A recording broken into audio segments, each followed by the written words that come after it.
Olá, pessoal. Hoje, o tema da nossa aula é teoria estruturalista.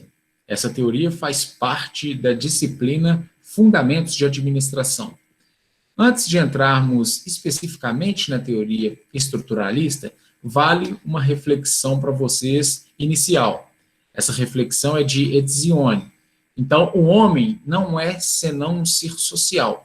O que ele é depende do seu ser social e o que ele faz de seu ser social é irrevogavelmente ligado ao que ele faz de si mesmo. É uma reflexão aí, novamente destacando, de Etzioni para a gente iniciar o tema da nossa aula. Então, a teoria estruturalista, ela surgiu, sobretudo, em meio às dinâmicas e os debates e os trabalhos que estavam sendo desenvolvidos por vários autores, Max Weber, Karl Marx, Levi Strauss. Então, esses trabalhos, esses autores estavam sendo aí utilizados, estavam sendo aí lidos para tentar aí compreender cada uma das propostas, cada uma das análises que eram feitas pelos autores, no sentido de trazer aí melhorias e trazer novas propostas, novas proposições para o meio organizacional. Então, a ênfase da teoria estruturalista, ela tem como uma ênfase clássica, uma ênfase principal na estrutura, porém, ela também considera a organização como um todo e também o indivíduo que está presente na organização. Então, ao contrário de teorias passadas, como a administração científica, que tinha ênfase nas tarefas, na teoria clássica, que tinha uma ênfase específica na estrutura, na teoria das relações humanas, que tinha ênfase específica nas pessoas, a teoria estruturalista, de certo modo, ela tem a ênfase específica na estrutura, mas essa estrutura associada à organização e também associada no indivíduo. Então, a ênfase é mais ampliada dentro da proposta da teoria estruturalista. E ela surgiu muito em virtude dos conflitos existentes das teorias anteriores, das teorias antecessoras. Quais conflitos existiam? O conflito existente entre teoria clássica e teoria das relações humanas, o foco na estrutura, o foco nas pessoas. Então, a teoria estruturalista, de certo modo, ela buscou alguns elementos que foram destacados e ficaram evidentes lá na teoria clássica, e também aproveitou outros elementos que foram destacados e foram marcantes dentro da teoria dos recursos humanos, ou teoria das relações humanas, né? Então, dentro desse contexto, a teoria estruturalista ela busca inovar no sentido de trazer uma interação maior entre os elementos, entre os assuntos que eram tratados, que eram trabalhados de maneira isolada até nas teorias anteriores. Então, a proposta da teoria estruturalista era a visão sistêmica, né, a visão de um sistema aberto, a organização ela tem relações diretas, não só com os elementos internos, mas também com os elementos externos à organização.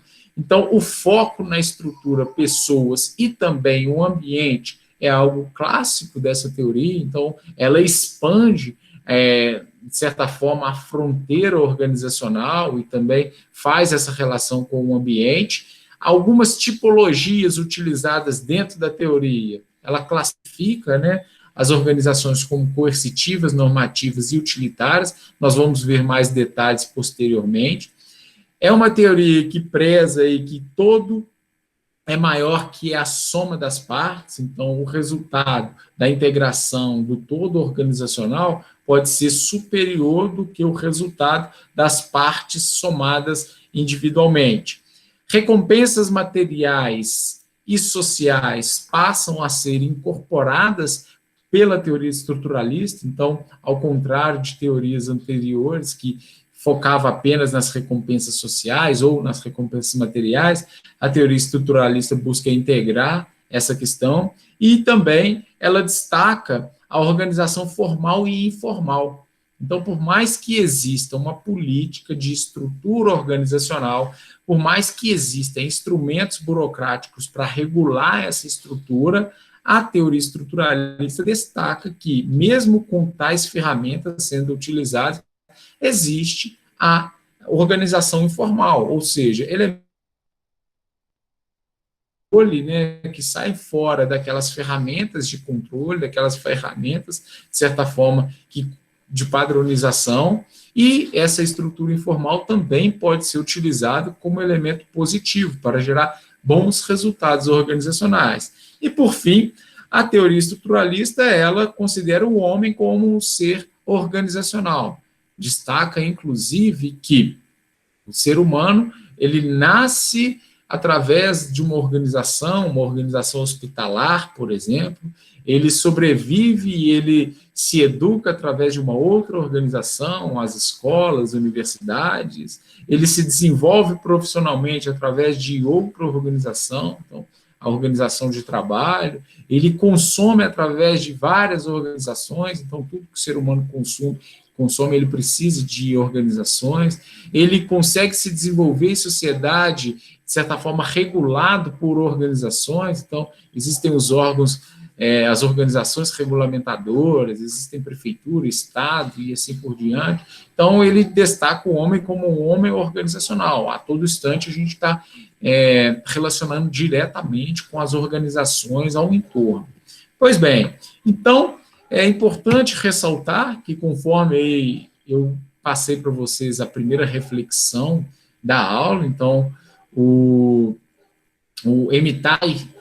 Amitai Etzioni, né, faltou aí o Etzioni, no nome do nosso autor principal da teoria estruturalista, ele foi esse precursor e fez essa proposta de nova interpretação da organização, considerando todos aqueles elementos que foram até então citados, com ênfase em outros elementos, além de um único elemento, conforme faziam as teorias anteriores, e ele destaca que a proposta da teoria estruturalista, ela vem em virtude de um dilema organizacional existente, que é o inevitável conflito entre os objetivos organizacionais e as necessidades individuais. Então, esse conflito, ele destaca que ele é permanente nas estruturas organizacionais, ou seja, se uma empresa ela existe, essa empresa existe e precisa gerar lucro para sobreviver. E para ela gerar lucro, ela precisa ter alguns limites, ela precisa ter faturamento, ela precisa ter o custo do colaborador, mas ela não pode conceder todos os desejos, conceder todas as vontades desse colaborador.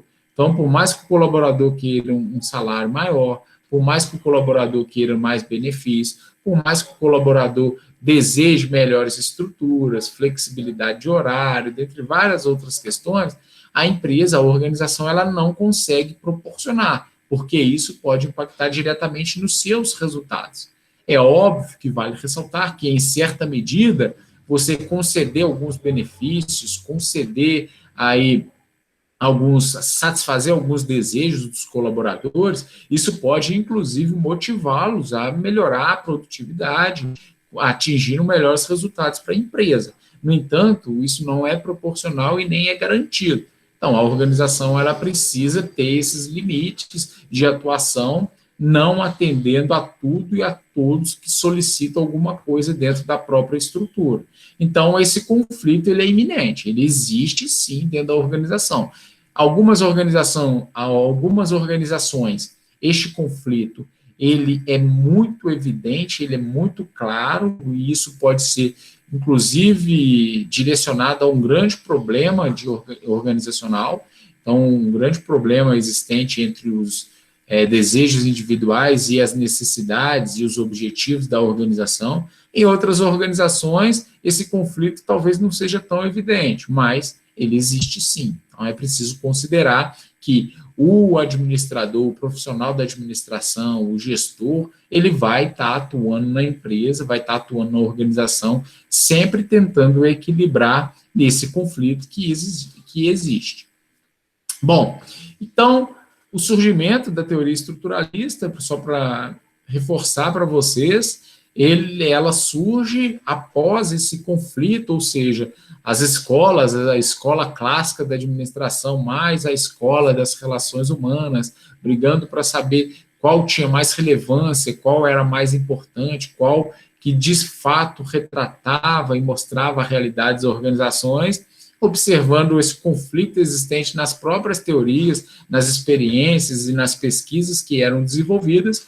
A proposta estruturalista, da teoria estruturalista, era justamente tentar pacificar esse conflito e buscar elementos pertinentes de uma teoria e também de outra teoria, compondo uma única teoria que atendia e buscava os elementos mais pertinentes aí para aquele contexto da época. Então, um conflito muito entre Max Weber e Karl Marx sobre essas propostas teóricas, né? A teoria estruturalista vem buscando uma outra via, obviamente saindo um pouco do conflito existente até então.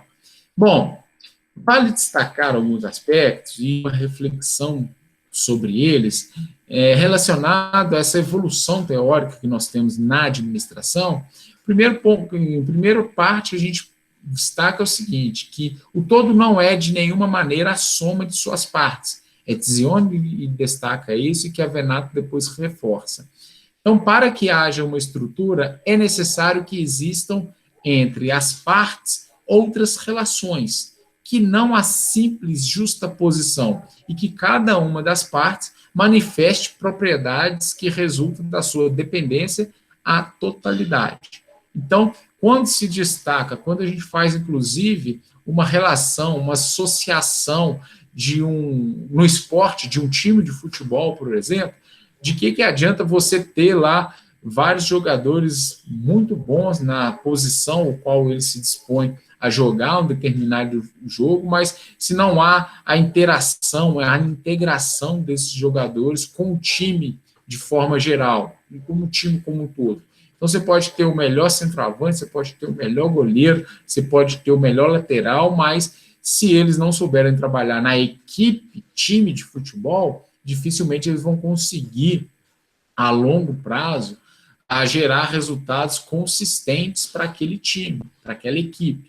Então, é preciso que a equipe esteja alinhada, é preciso que esse todo represente muito mais do que aquelas partes individuais. É óbvio que nessa relação e nessa associação que foi feita com o esporte, em determinados momentos, talvez uma jogada individual, isso pode ser destaque, isso pode gerar um resultado para aquele instante que seja decisivo. Mas a lógica aqui dessa relação de associação é mostrar que não consegue, a longo prazo e a todo instante, as partes individuais conseguirem gerar os resultados que são esperados para uma equipe como um todo. Então, é preciso ter essa integração entre equipes, é preciso ter essa sinergia dentro do contexto organizacional. Então, toda modificação de um elemento acarreta a modificação dos outros elementos e também das suas relações. E isso é muito nítido e muito óbvio dentro de uma organização. Então, vamos trazer aqui para um exemplo prático. Em uma organização onde que um membro da equipe ele é desligado, ele é demitido da empresa, isso pode gerar um conflito, isso pode acarretar em mudanças comportamentais dos demais elementos que compunham aquela equipe, isso pode afetar as relações entre gestor e equipe. Então, são vários aspectos que podem abalar ou que podem influenciar, tanto de forma positiva, como também de forma negativa, as relações que são estabelecidas dentro da estrutura organizacional.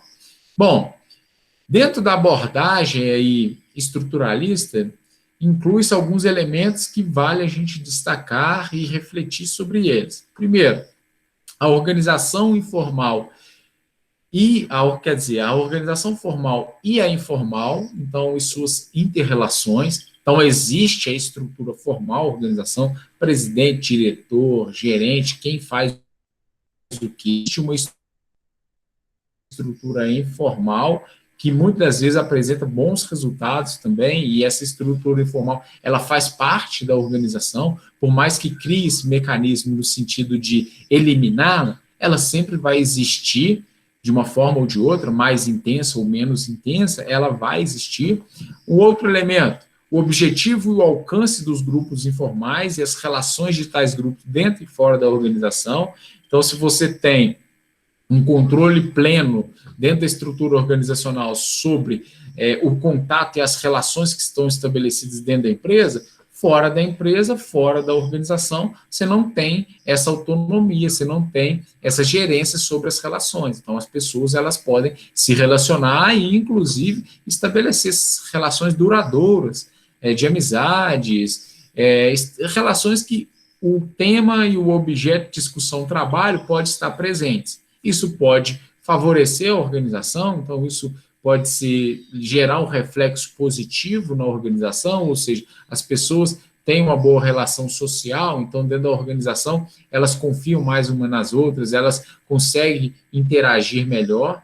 No entanto, pode também trazer alguns problemas organizacionais. Então, se existem grupos formadores de opiniões que estão, de certa forma, se organizando para combater alguém ou alguma medida dentro da organização, então isso é também um ambiente muito propício para que esses grupos informais se organizem, mesmo fora da organização, no sentido de reivindicar algo dentro da estrutura organizacional. Então, compreender e entender que isso existe faz parte aí da atividade do gestor, atividade do administrador daquela organização. Os níveis mais altos e os níveis mais baixos, entender o que cada um faz, qual que é, de certa forma, a atribuição e as habilidades necessárias para cada um desses atores dentro da estrutura. As recompensas materiais e as não materiais, então o gestor ele tem que entender que nem sempre um aumento salarial vai gerar satisfação no colaborador, então existem outros elementos que podem gerar satisfação, mas não é garantia de gerá-las, então ele tem que entender isso. Talvez um colaborador fique extremamente satisfeito com um incentivo, com uma recompensa não material, enquanto o outro colaborador ele ficaria mais motivado se a recompensa de fato fosse uma recompensa material. E ainda temos também que destacar que a interação da organização com o seu ambiente. Então, essa organização ela está a todo momento em contato, numa relação direta com o seu cliente, com o consumidor final dos seus produtos, com o fornecedor, com a sociedade ao entorno. Então, esses chamados stakeholders fazem parte dessas relações estabelecidas pela organização. E, por último, nós conseguimos destacar que as organizações de trabalho e as de natureza diferenciadas necessitam de profissionais capacitados e qualificados para a sua gestão. Então, a abordagem estruturalista mostra que não é só a indústria que precisa de métodos e teorias para que elas consigam desenvolver melhores resultados. Existem também as organizações de natureza diferenciada, existem as organizações não governamentais, existem as organizações públicas, vários outros contextos organizacionais que precisam também ser analisados e estudados no sentido de avançar aí na ciência da administração. Bom, conforme foi já adiantado para vocês, a teoria estruturalista, ela tipifica, né, algumas organizações, então existem algumas tipologias que nós vamos destacar quais são as características de cada uma delas e, inclusive, apontando alguns exemplos. Então, a primeira delas são as chamadas organizações coercitivas. Então, qual que é a forma de controle para esse tipo de organização? É a força física. E o tipo de poder, ele é coercitivo baseado em punição. Então, o que gera essa organização é a força física e aquela coerção baseada no instrumento punição.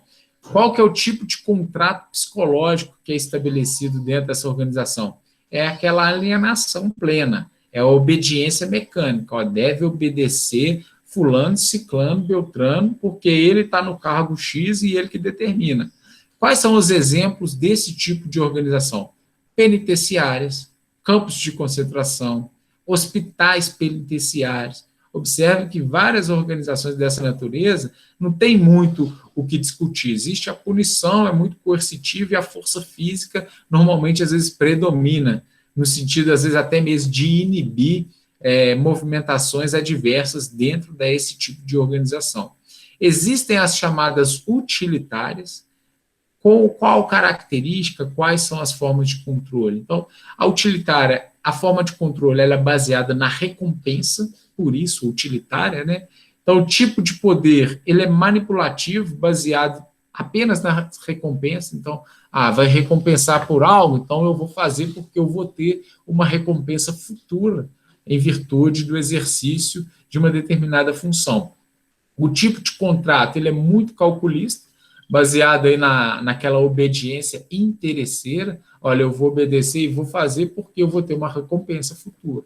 E alguns exemplos, as empresas industriais e de negócios são exemplos disso. Então, olha, eu estou trabalhando para receber um salário, eu vou vender mais porque eu tenho mais comissões, eu vou fazer tal atividade porque isso vai abrir portas para subir de cargo. Então, existe essa obediência calculista. Eu vou fazer não é porque eu quero, é porque eu estou almejando atender o meu desejo futuro. Então, isso é trabalhado e é abordado nesse tipo de organização. E existem as chamadas organizações normativas, que a forma de controle é o comprometimento, então não tem nem a forma física e nem mesmo essa recompensa, mesmo que seja imediata, né? O tipo de poder, ele é normativo, é baseado em crenças, então eu acredito naquela ideia, eu acredito naquela proposta, então eu vou atuar e trabalhar em prol daquilo para conseguir aí, gerar resultados e, de certa forma, eu conseguir atingir o propósito. O tipo de contrato psicológico, ele é moral, é a disciplina interior, olha, vamos cuidar do meio ambiente, eu vou trabalhar nessa política de defesa do meio ambiente. É uma crença, são normas que são baseadas nesse tipo de crença e me faz o quê? Me vincular a esse tipo de organização é a moral, é a disciplina, são os meus preceitos pessoais. Então, eu tenho os meus valores, que normalmente às vezes estão alinhados, então eu acredito naquilo, eu não preciso nem mesmo de recompensa. O meu comprometimento é a forma de controle dessas organizações. Alguns exemplos são igrejas, sindicatos, partidos políticos, universidades, organizações de voluntários, dentre várias outras. Então, essa tipologia foi destacada dentro da teoria estruturalista como formas aí de se organizar, ou melhor, formas de disposição das organizações dentro desse modelo de tipologia que foi traçado. Bom, algumas questões que vale apontar como apreciação crítica aí da teoria estruturalista. Então, ela se funda em virtude da convergência com outras teorias, né, de outras teorias. Então, ela pegou aí alguns preceitos teóricos já então disseminados e tentou convergir esses preceitos que foram aí publicados e divulgados de outras teorias. Ampliação da abordagem, então, ela não tem um foco único, exclusivamente na linha de produção, por exemplo, se comparado aí com a administração científica, com ênfase na tarefas, ela tem aí essa abordagem mais ampla, tentar visualizar mais o todo organizacional. Ela sai da análise indivíduo e vai para a análise do grupo, então, ao invés de analisar especificamente no fazer do indivíduo, ela vai com uma perspectiva de análise do fazer do grupo, do time que está na organização. Ela também, ela rompe essa fronteira de pesquisas serem desenvolvidas e experiências serem praticadas dentro da estrutura industrial, ela sai dessa lógica e vai para outros tipos de organizações para tentar desenvolver os seus preceitos, os seus princípios. Então, ela se forma em cima da teoria da crise e da mudança. Então, existe uma crise, entre outras teorias, então, em cima disso, ela passa a ter maior evidência e propor mudanças, e não esse embate teórico que até então existia.